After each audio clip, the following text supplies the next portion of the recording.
ultimately, as part of that risk management, the market gives you a pretty clear message that you're wrong, accept it, have the ego to accept it and get the hell out of the position as well. Whereas really, the honest truth is trading's hard and you need to worry about making like consistent gains on your account, regardless of your account size. Like look to make a percentage gain. And if someone's got a $5,000 account, realistically, you're not going to be able to live on that. But what you need to do to start with is learn how to trade. And I think that's the thing that most people make the mistake. They try to jump in, both feet too quick. Or they try to think that this Forex trading thing's going to suddenly change their life around and they can stop work next week. And realistically, you can't. You have to learn how to trade, because if you use that $5,000 account example, if over the course of a year you've got very low risk and you make, let's say, a 50% return, just making numbers easy for us to calculate, a 50% return is possible and it's quite achievable with low risk. But people will turn around and go, well, Andrew, that's terrible. Yeah, it's $2,500 a year. Yeah, I can't live on that. How can I live on that? And I turn around and go, well, what an amazing trader you are. You've made a 50% return with controlled risk and consistency.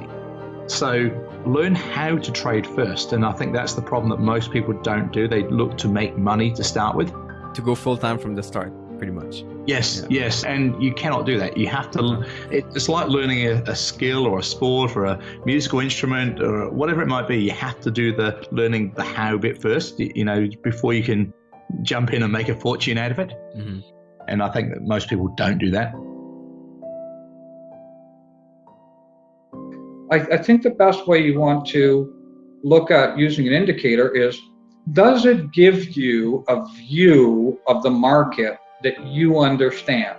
So I'm not against indicators, but you have to put together a bunch of indicators that tell you a story that makes sense to you. And two, a lot of the ideas you come up with aren't going to work. It's amazing. People think, hey, they come up with an idea and they expect it to work.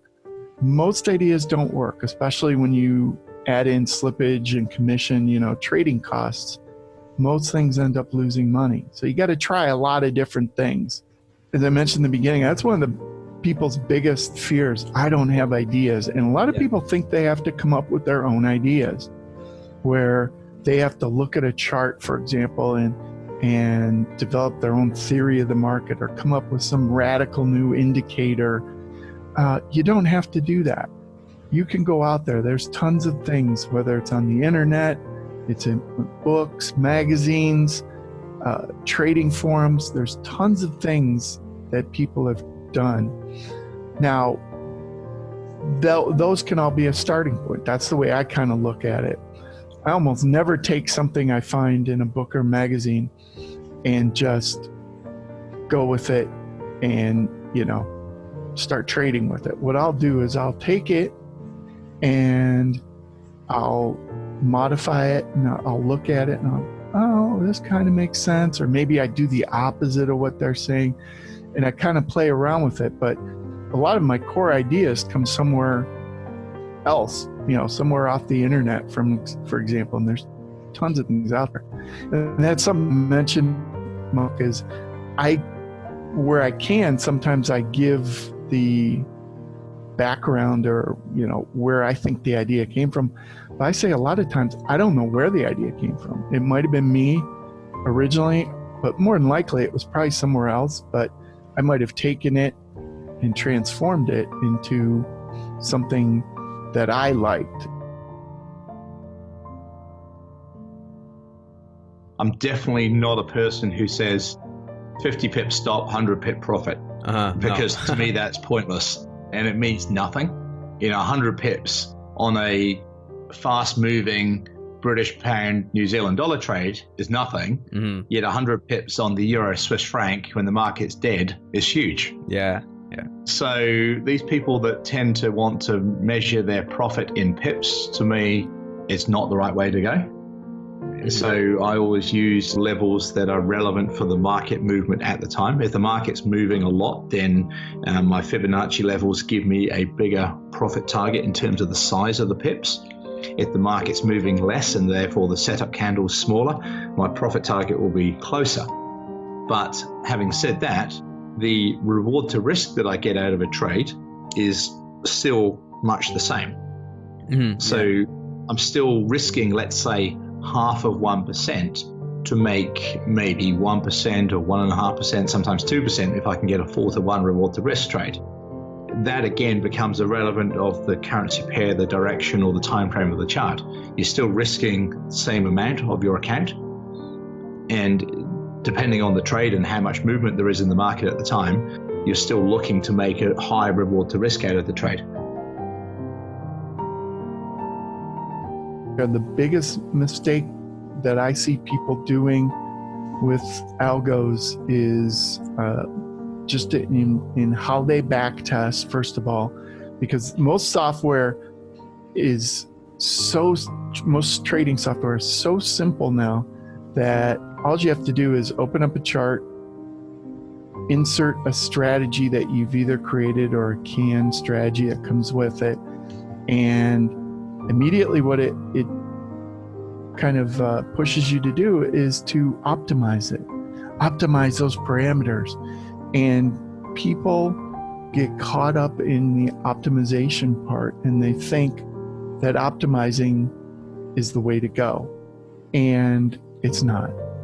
I mean, optimization is important to a point, and I think you can do it and improve what you're doing, but at the same time, all optimization really does is just curve fit the past, meaning you get a better back test. And a lot of people just keep trying and trying to improve a back test. I mean, I can tell you story after story of people who literally, after every losing trade they have, they go back to their system and figure out why it occurred and try to eliminate it. And so they add a little rule. Oh, today was a Tuesday and it was a full moon. I shouldn't have been going long today. You know, that was dumb. So then they put a rule in, no full moon Tuesday trades. And the back test looks so much better. And people then think that back test is going to keep going forward. And that's not it at all. Building a better back test almost always leads to worse results. And so by building confidence, you have to be very, very careful, because you have to have confidence in knowing that you're going to be, if you're wrong, it's okay.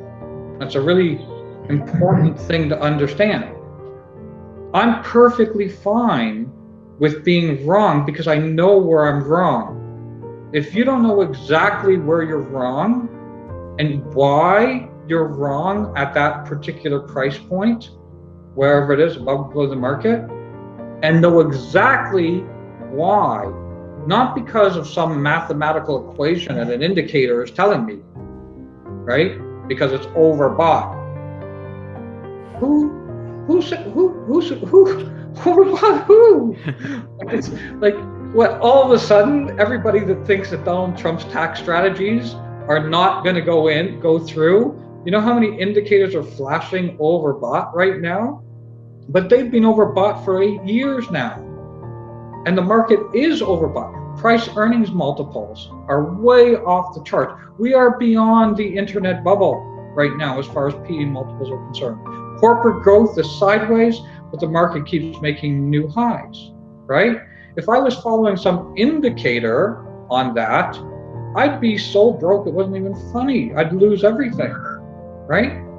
But by understanding that I know exactly where I'm wrong, I can take a short trade, but I know where I'm wrong, right? And by understanding why am I wrong at that particular point in time, because price said I'm wrong, and it always wins the fight.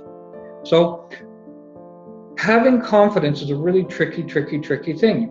Again, it goes back to what I was saying. Don't spend your time looking at charts. Don't, for the wrong reasons. Spend your time about learning what's driving that chart. Okay. And if you understand what's driving that chart, and then you can have confidence. For me, one of my big breakthroughs was realizing when a back test was good enough and resisting the urge to make it better. And I'll tell you what, that's a hard thing to do at That's a first. tough one. Yeah. Yeah, because you see it and you see a drawdown on your back test and you're like, oh, I don't really like that. I could get rid of that by doing some financial engineering, add some rules, filters, whatever. But realizing what's good and that you don't need it to be better, that's probably the biggest thing of all the mistakes I see people make. Creating a better back test is like pretty much number one, I would say.